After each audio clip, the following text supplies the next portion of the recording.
Do you ever wonder how badly one company can screw up all at one time? Well, of course you do. You're probably familiar with Disney, but in this case, I'm talking about a software company, a company that makes games. Well, of course, because I'm on that game place. But let's talk a little bit about how Ubisoft has been screwing up one of their most important franchises. If you're curious what that is, I mean, you can look at what we just covered up over here and check out that video as well. I mean, Ubisoft definitely has an agenda, but that agenda doesn't seem to jive with Japanese culture.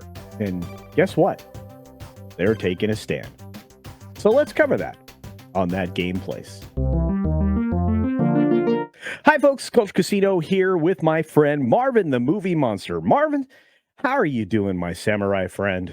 Oh, good Lord. I feel like Ubisoft has lost all their family honor and, has brought great shame upon their house with what they have done here.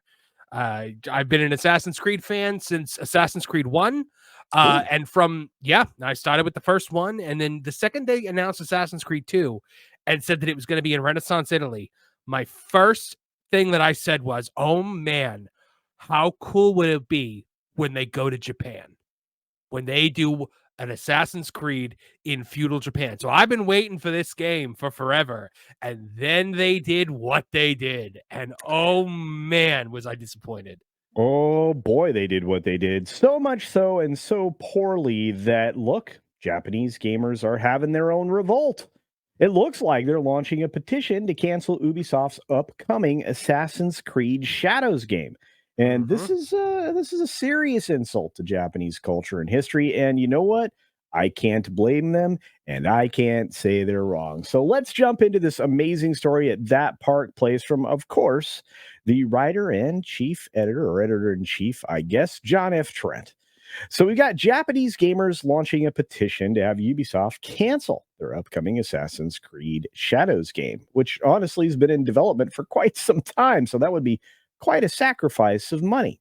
As translated via Google's machine translation, the petition created by Shimizu Toru states recently, lack of historical accuracy and cultural respect has been a serious problem for game developer Ubisoft, which is scheduled to release Assassin's Creed Shadows. The game is based on samurai of Japan, ignoring the fact that the samurai is an upper class of the samurai class and should be my family or a person who serves you. It adds, in fact, William Adams, the first European to receive the title of samurai, was the one who served Tokugawa Ieyasu as the flag book for 250 stoning. The petition then declares, in such history, Ubisoft continues to misunderstand the essence and role of samurai. This is a serious insult to Japanese culture and history and can lead to racism in Asia. That's quite a hefty charge. For sure. It then calls on Ubisoft to stop developing the game. We call on Ubisoft to immediately discontinue the launch of Assassin's Creed Shadows and show sincere research and respect for Japanese history and culture. Now, as of this writing, my friend, this has 16,000 signatures. We're getting close to 25. It's gained quite a bit of momentum, right? Yeah, So- I mean, look, Yeah, go no petition ever amounts to anything in these kinds of situations, but at least they're letting Ubisoft know how upset they are, and they are kind of silencing a lot of the people that have felt that have been like, the Japanese people are fine with this. They're fine with it. They'll quote like one or two like Americanized Japanese people who are like, no, this is legitimate. And you're seeing that there, much like there isn't any you can't make a blanket statement that every Japanese person is for this, every Japanese person is against this. You're seeing it right there, and it is a blatant disrespect to the culture of Japan, the history of Japan, which is so rich and so well documented in a lot of cases. Now, the one thing that's not well documented is the figure that we're dealing with in this game. There's only, I believe, one or two like historical records that even confirm that he existed, and none of them confirm he was a samurai. They're just kind of making things up. But it's a thing that we've been seeing a lot lately. Culture. We've been seeing companies like Netflix when they race bent Cleopatra and were just kind of like, no, this is what it is now. Or Doctor Who recently race bent Sir Isaac Newton. They're trying to alter history, which is insane to me. Like history, a thing that really happened, and we're trying to change it so that we can, I guess, I don't know what the end goal of that is, but Japanese culture is a threat to a lot of the virtue signalers in entertainment, let alone whether it's video games, movies, TV. You look at the Super Mario Brothers movie. Why was that such a success? Because Nintendo had their hands directly in it. You look at the One Piece live action adaptation on Netflix. Why was that so successful? The manga writer had final say on everything. And so the Japanese media has kind of placed a line in the sand when it comes to this, Western agenda of the way entertainment should be presented. And now what we're seeing is them fighting back against that and trying to change things like anime, change things like manga, change things about Japanese culture in general, because it's a culture that's built on family, respect, all the hard work, things that a lot of people in that Yeah, on and that side are against. and traditional values, correct? Yes, Yes, very much healthy, so. and especially for the family. Now, the creation of this petition, and we'll go back to the article here, comes in the wake of numerous Japanese gamers torching Ubisoft and the game after associate narrative director Brooke Davies described the game as a fiction. Well, there's no doubt about that. We've made note of this on that Park Place over on the sister channel here and on the website where all these news stories seem to come from of late, where they were reacting to inaccurate architecture, improper lamps that would normally belong in China, incongruencies in when certain plants bloomed as opposed to one another. So this is a constant problem that certainly Ubisoft should have been more informed about. In fact, it's surprising they weren't, because they usually do extraordinary amounts of research and work with people who really are kind of embedded in these cultures and would have greater understanding. Now, in a video that was uploaded to IGN Japan in the middle of June, Davies confirmed that the game was a fiction. She said, and I quote, "The story that we're telling is historical fiction. So to take the events of history and what we know of the history, and then I think it kind of, I think it kind of like as a palette." Ooh, that's weird wording.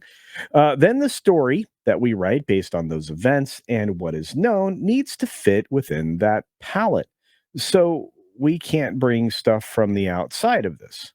We are trying to work within this palette, but the story is very much fiction. And what the writing team has imagined based on these historical figures and events that we've learned about working with our researchers, historians, and this is the magic word, Marvin, Mhm. consultants.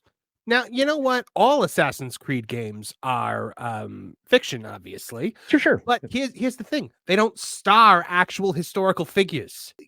The fact that you have made the main character in this an actual historical figure changes the game. No pun intended. No, I absolutely 100% agree with you, and I think that, Ubisoft, is really not learned its lesson, because they have had a few here and there in the Chronicles of Ezio Auditore, di Firenze, of course, where he actually does meet the Pope and actually has a duel with him. The Yeah. Borgias do feature quite prominently in that story, but the people are largely doing things that they kind of actually did in history. Maybe not by rote, but by suggestion of the histories that we have. Now, Ubisoft Quebec, and we'll get back to the story here, went to great lengths consulting source documentation and building a network of expert historians, professors, and here we go, cultural consultants to help build the team or to help the team build a world as authentically as possible, from castle construction principles to tea ceremonies to tatami alignment. Okay, well, putting the mats in the right place, I guess, are important. It added, the team made trips to Japan to help them properly grasp the landscape and the culture, and more importantly, connect with Ubisoft Tokyo and Osaka teams who helped with the creation of the game. If you have a Not very Ubisoft well. Tokyo team, then why didn't they make this game? It's a good question. Probably because they wanted to insert some DEI agenda, let's just say. Now, the blog post also made it clear that they were attempting to tell a historical story of Yasuke, right? I said that right. Yeah, it's either So I've heard it's Yasuke, I've heard it Yasuke. It's okay, Yasuke. Let's do it that way. That's fine by me. It detailed or also offers a unique perspective on the period players can discover Japan alongside him. On one hand, he serves as a warning for the colonizing threat that the Portuguese present. ah. Please. And on the other, he adapted and thrived in Japan, which is not Why are we true.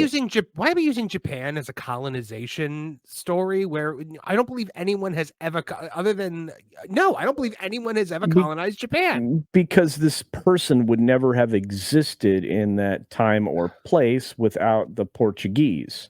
I mean, that's the whole messaging here. Yeah, Anyway, because the missionaries came over or the traders uh, came over. Yeah, but they weren't exactly. colonizing, Well, were they? no. I don't know. Maybe I have to But brush over my they were history, but they were developing trade. That's one of the things the Portuguese were world renowned for at the time. But mhm. let's move on. So in Japan, and can be viewed as an example of the meritocratic structure established under Nobunaga. Nobunaga. Nobunaga. Yeah, I always mess his name up. But anyway, so in Assassin's Creed Shadows, his historical story is established and then developed and expanded from that point. The team won't spoil how he's linked to Assassin's Creed lore. Players will have to play the game to find out. I'll pass. Yeah, and I would strongly suspect that they're going to try to tie him back to the pirates way back when. Although, again, it'd be hard to do so. And I have to tell you, The Pirates from 4? yeah, I I'm would say pretty I think not necessarily directly from that lore, because I but don't think from timeline-wise that within works out. that. I Yeah. think this is before then. Yeah, exactly. That's kind of my point. But regardless, what's interesting about all of this is that this person has never been fundamentally proven to be anything other than a servant. Mhm. And, to do what they're doing with this character, let alone the female ninja, which is entirely other conversation. I mean, you have great offense here being taken by the folks in Japan. But anyway, Davies herself even noted in Assassin's Creed Shadows, the video actually uploaded to the Ubisoft Video YouTube channel, the historical character of Yasuke, or Yasuki, Yasuke? Yasuke, excuse me, presented a really exciting opportunity for the narrative team. Now, when you start to introduce the idea of narrative teams, they're oftentimes corrupted with the message. So Well, we I mean, approached, isn't Sweet Baby Inc. a narrative team? well, yeah, actually, they're a consultancy that worked with and has worked with Ubisoft. So, yeah.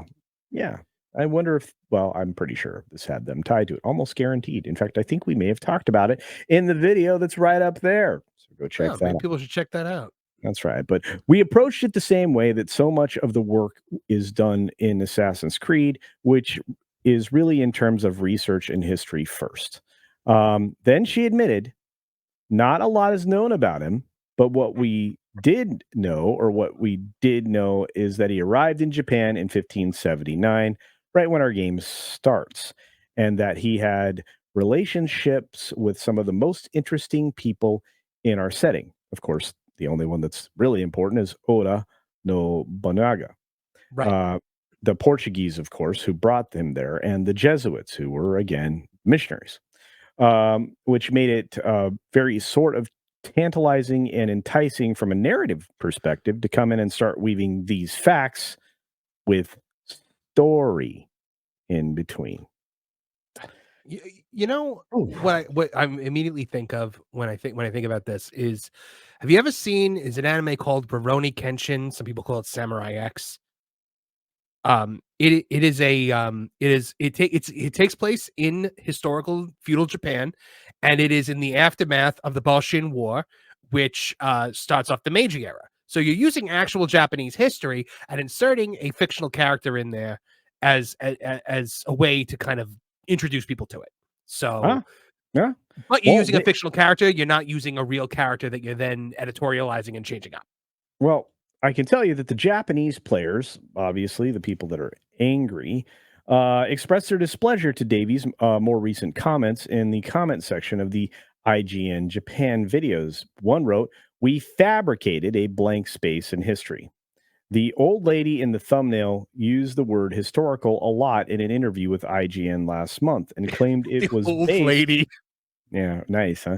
And claimed it was based on historical facts, so it's unreasonable to call it fantasy now. Wrote another. Still, another posted, isn't it discrimination that Japanese people are not included in we? Whoa! And a fourth Bingo. wrote, UBI is a company that is sensitive to discrimination against Black people, but is insensitive to discrimination against Japanese people because discrimination against Japanese people is a daily occurrence. Yikes! These are all, of course, translated by Google, but boy, they were swinging. You know what, Marvin? I really do believe that they have every reason to be this hot and to be this For fired sure. up and to For sure. launch this petition. What do you think of this petition? Do you think it'll be successful in at least having them change the game up a little bit? No, I honestly I don't think it's gonna impact anything to do with the game. They always tend to like, put their heads down and kind of, steamroll through with these kinds of criticisms. All it's gonna do is it's gonna lead to a bunch of Kotaku articles about how the Japanese people are toxic, and and it's gonna channels like ours are gonna be defending these people who are just trying to defend their history, their culture, and their homeland. Yeah, I look, to me, this is rather disgusting. I'm very proud of these people for starting this petition. I hope it has and does more to serve their cause than what, you probably are correctly assessing it will do, which is very little. So look, if you're more interested in this story, of course, you can definitely check it out on that Park Place. But Marvin, I'm gonna give you the last word here before we ask our viewers a question, and that is, are you gonna try and play this game? No. This is gonna be the first Assassin's Creed game to ever come out that I have 0 interest in. I'll just play Ghost of Tsushima again. A game that was, by the way, developed by a Western studio that had, honor and love for the Japanese culture, and the Japanese people love Ghost of Tsushima. So, there you go. Yeah, they absolutely do, and it's a wonderful game to play. Beautiful, beautiful. But on that note, we're going to wrap it up here. I'm going to ask you, folks, what do you think of this petition? Do you think that it has a chance of actually changing Ubisoft's mind? Do you think it'll stop the game cold turkey? I don't think it'll go quite that far, but let us know your thoughts down in the comments section below. And as always, game on.